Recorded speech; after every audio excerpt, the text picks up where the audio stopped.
Life లో millionaire అవ్వాలనుకుంటే అప్పుల నుంచి బయటపడి డబ్బుని ఫాస్ట్ గా సంపాదించాలనుకుంటే ఏప్రిల్ 1 నుండి జరగబోయే అన్వర్ క్లాసెస్ కి రిజిస్టర్ చేసుకోండి. Hi viewers, India's largest digital media network Suman టీవీకి స్వాగతం. ప్రస్తుతం మనతో ఉన్నారు motivational speaker and emotional wellness coach హరిత. నమస్తే హరిత. నమస్తే రాధా. హరిత, రీసెంట్ గా జరుగుతూ ఉంది, ఆల్రెడీ విన్నాం అఘోరీ గురించి, లేడీ అఘోరీ. ఇక్కడ విచిత్రం ఏంటంటే ఆ లేడీ అఘోరీతో ఈ వర్షిణి అనే అమ్మాయి వెళ్ళిపోయింది. ఒకసారి నేను అమ్మ ఆమె అమ్మ అంటది, మేము ఆమె లేనిది ఈమె బతకలేనంటది. ఇంట్లో ఏంటి అంటే వాళ్ళ పేరెంట్స్ ఇప్పుడు గుండెలు బాదుకుంటూ ఉన్నారు. అమ్మాయి బీటెక్ సెకండ్ ఇయర్. పేరెంట్స్ ఎంతవరకు జాగ్రత్త పడాలి? ఒక ఎదిగిన అమ్మాయి ఇంట్లో ఉన్నప్పుడు ఎవరిని పడితే వాళ్ళని నమ్మి ఇంటికి మనం పిలిపించుకోవచ్చా? మళ్ళీ ఒక రూమ్ ఏకంగా ఇవ్వడము, అక్కడ పూజలు చేయడం, అది ఎంతవరకు కరెక్ట్? ఈరోజు నా బిడ్డ వెళ్ళిపోయిందని తండ్రి గుండెలు బాదుకున్నా ఆ బిడ్డ రాను అంటుంది. ఇదంతా చూస్తూ ఉంటే ఒకలాంటి భయం వేస్తుంది. నెక్స్ట్ ఆడపిల్లలకు భద్రత లేదు అనేది ఎంత కరెక్టో మన చేతులారా మనం ఆ భద్రతను పోగొడుతున్నామేమో అనిపిస్తుంది. ఒక ఎమోషనల్ వెల్నెస్ కోచ్గా పేరెంట్స్ ఎలా ఉండాలి, పిల్లలు ఎలా ఉండాలి? ఒక ఎమోషన్ గురించి చెప్తాను రాధా. ఫ్రీడమ్ ఆర్ లిబర్టీ అన్నమాట. అంటే పిల్లల్ని ఎంతవరకు ఫ్రీడమ్గా మనం వాళ్ళకి ఇవ్వాలి, ఎంతవరకు ఇవ్వకూడదు అన్నది కూడా మనం నేర్చుకోవాలి కదా. As a parent we should be a learner. Everyday నిత్యం నువ్వు నేర్చుకుంటేనే నీ పిల్లలకి నువ్వు ఏమైనా చెప్పగలుగుతావు. నాన్నే మస్తు నేర్చుకున్నా అనుకున్న రోజు వాళ్ళ లైఫ్లో బిస్కెట్లు మొదలవుతాయి రాదా. ఇక్కడ పేరెంట్స్ ఇప్పుడు మనందరికీ తెలుసు, మనకి ఇంకోటి ఏంటంటే చేతి దాకా వచ్చేసింది సోషల్ మీడియా అందరికి. ఇలా అంటే అలా క్లిక్ వచ్చేస్తున్నాయి, వందల వీడియోలు వస్తున్నాయి. ఒక ఇంత వైరల్ అయ్యిందే, ఆవిడ ఎవరైతే ట్రాన్స్జెండర్ అంటారో వాట్ ఎవర్ హిస్టరీ ఏంటో వాళ్ళకి దేవుడికే తెలియాలి. అంత వైరల్ అయిన వాళ్ళు ఇక్కడ ఒక స్టేట్ నుంచి తరిమేస్తే బయటికి వెళ్ళిపోయిన వాళ్ళు వేరే స్టేట్ లో వెళ్ళి కనబడితే నీళ్ళు తాగిచ్చావా, నీ జాలి దయా గుణం ఎంతవరకు ఉండాలి? నీళ్ళు తాగిచ్చామా, అందించామా, bye bye చెప్పేవా?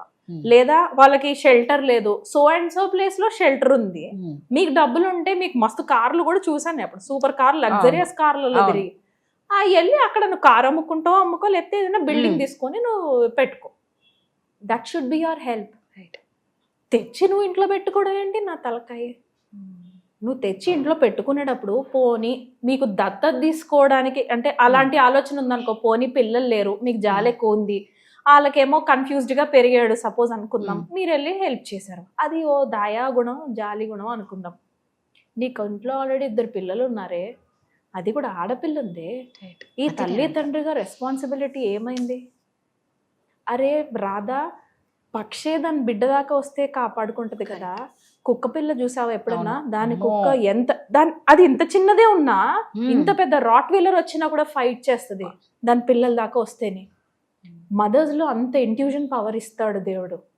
We will fight. Parents గా ప్రతి తండ్రికి కూడా అంత శక్తి ఉంటుంది. సొసైటీతో ఫైట్ చేస్తాడు ఇంట్లో పిల్లల్ని కాపాడడానికి. అది ఎక్కడ పోయింది రాదా? అది వాడాల్సిన టైంలో పోయి ఈ పిల్ల ఏమన్నా తీసుకొచ్చిందంటే మీరెందుకు పడిపోయారు అంటే. ఇంకొకటి చెప్తాను, as an emotional wellness coach, మనకి ఇండియాలో ఎప్పుడు కూడా, ఇండియాలో ఎందుకు మొత్తం ప్రపంచంలోనే కూడా క్లాసెస్గా డివైడ్ అయిపోయాం.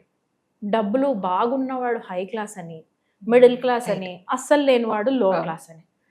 హై క్లాస్ వాడికి ప్రాబ్లం లేదు, వాడికి ఏదైనా ప్రాబ్లంలు వచ్చినా ఏమొచ్చినా వాడి దగ్గర ఇనఫ్ సెక్యూరిటీ, వాడు డబ్బులు ఉన్నాయి, వాడు మేనేజ్ చేసుకోగలడు. ఇక్కడ కాకపోతే లండన్కి వెళ్తాడు ట్రీట్మెంట్కి, ఏదో వాడికి ఏదైనా ఉంది సెక్యూరిటీ. ఈ లో క్లాస్ వాళ్ళకు కూడా కొద్ది గొప్ప ఈ రోజు నేను సంపాదించుకున్నాను, తిన్నాను, నాకు ఇంత చాలే అనుకుంటారు. ఏదైనా ప్రాబ్లంలు వచ్చినా హెల్త్ కార్డులు ఉన్నాయి, గ్రీన్ కార్డు, ఎల్లో కార్డు లేవు, వైట్ కార్డులు అంటారు. ఎటొచ్చి మిడిల్ క్లాస్ ఫ్యామిలీతోనే ప్రాబ్లమ్స్ ఎక్కువ రాదా. అందులో మళ్ళీ upper middle class, middle class, lower middle class. ఈ lower middle class and middle class ఉంటారు చూసావా, సఫర్ మామూలుగా ఉండదు రాదా. వాళ్ళకి ఎంతసేపు మేము కూడా అక్కడికి ఎదగాలి అన్న దాంట్లోనే ఉంటారు, లైఫ్ లాంగ్ ఉంటారు. ఆ ప్రెషరే వాళ్ళ పిల్లల మీద కూడా వెళ్తూ ఉంటుంది. ఇక్కడ నేను ఎందుకు ఈ డివిజన్ గురించి మాట్లాడానో చెప్తాను. డబ్బుల కోసం పడిపోయాడుగా తండ్రి. నువ్వు 8,000 లేకపోతే 20,000 ఆ 20,000లోనే నీకు తాహత్తుగానే నీ పిల్లల్ని చదివించుకో. అంతేగాని మనకి బియాండ్ వెళ్ళి మనం ఏదైనా చేసామనుకో అప్పుల్లో కూరుకుంటారు. అప్పుల్లో కూరుకున్నప్పుడు నీ బ్రెయిన్లో రిలీజ్ అయ్యేది సెక్యూరిటీ లేదు కదా. నీ బ్రెయిన్లోంచి కెమికల్స్ అన్ని ఫైట్ ఆర్ ఫ్లైట్ ఓన్లీ అదే రిలీజ్ అవుతూ ఉంటుంది అనమాట. కెమికల్ పారిపోయి ఇక్కడ నుంచి, లేదా ఇక్కడ ఏదైనా యుద్ధం చేయి, ఇక్కడ యుద్ధం ఎవరితో ఫైట్ చేయలేదా, ఇక్కడ నుంచి పారిపో. ఆ ఫైట్ ఆర్ ఫ్లైట్ కెమికల్లో వాళ్ళు బిజీగా ఉన్నప్పుడు ఆ టైంలో వస్తారమ్మా ఇలాంటి వాళ్ళు వీక్నెస్ పట్టుకోవడానికి. తండ్రిలో ఒక వీక్నెస్ కనబడింది, డబ్బులు ఆశ వీడు చూపించాడు, ఈయన అక్కడ పడిపోయాడు. ఫర్దర్గా లైఫ్ ఎవరు చూడలేం కదా. నెక్స్ట్ లైఫ్ నీ 1 month 2 months తర్వాత నీ లైఫ్ ఇలా ఉండబోతుందని నీకు ఈరోజు కనిపించి దేవుడు కనిపించాడు అనుకో ఆ థర్డ్ ఐ ద్వారాని, మనకి ఇంకా శివుడికి తేడా ఉంది. నువ్వు ఇక్కడే అలర్ట్ అయిపోతావు. ఎస్ నో 2 నెలల తర్వాత నాకు ఇంట్లో ఈ ప్రమాదం జరిగిపోతుందంటే ఏ తండ్రి రానిస్తాడు? But this is how we work. We don't know, మనకు ముందే తెలీదు. లైఫ్ ఎప్పుడు కూడా life is a path of discovery అంటారు. ఈ రోజు నీకేం తెలీదు, ఈ రోజు నువ్వు ఏదో ప్రయత్నం చేస్తావు, రేపు ఇంకొంచెం ప్రయత్నం చేస్తావు, కొన్ని రోజులు అయిన తర్వాత dot dot dot dot dot dot join చేసుకుంటూ వెళ్తే నువ్వు చనిపోయే టైం కల్లా ఒక మంచి ఫిగర్ తయారవ్వాలి, ఒక మంచి బొమ్మలా తయారవ్వాలి. అది నీ లైఫ్ ఉండాలి అంతే తప్ప మధ్యలో క్రాస్ డాట్స్ వేయకండి. ఆ క్రాస్ డాట్స్ అంటేనే వీక్నెసెస్లో కింద పడిపోవడం పడండి. పడినాక మళ్ళీ లేపే గ్రాఫ్ కూడా ఎత్తుకోండి కదా. కరెక్ట్. ఇప్పుడు దీన్ని రిపేర్ ఎలా చేయాలి తండ్రి? ఇప్పుడు నువ్వు చేయి దాటిపోయిన తర్వాత మళ్ళీ వెళ్ళి ఎలా తల్లి ఆడపిల్లని తెచ్చుకుంటాడు?